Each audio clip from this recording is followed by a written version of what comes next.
Hər vaxtınız xeyir dəyərli elektron idman həvəskarları, mən Flawless. Azərbaycan Elektron İdman Növləri Federasiyasının təşkilatçılığı ilə keçirilən Azərbaycan Counter-Strike 2 liqası BUTA turniri başlayır. 28 iyunda start götürəcək turnirin uduş mükafatı 3000 manat təşkil edir.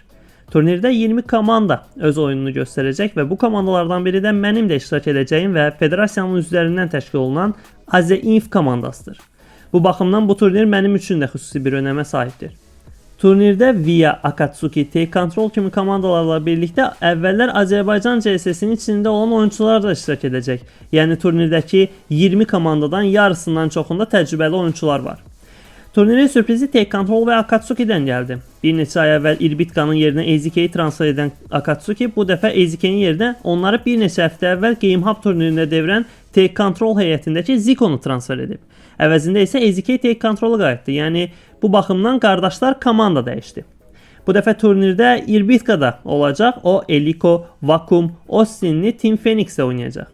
Bu turnir məncə klassik finaldan fərqlənəcək. Fərqlənməsə belə Take-Control'dakı Namazov effekti bu dəfə də Akatsuki üçün turniri çətinləşdirəcək. Zico transferi ilə titulu geri götürmək istəyən Akatsuki'nin qarşısında bu dəfə daha çətin rəqiblər var. Turnirin gedişatı belədir. 5 komandadan ibarət 4 qrupun online mübarizəsi olacaq.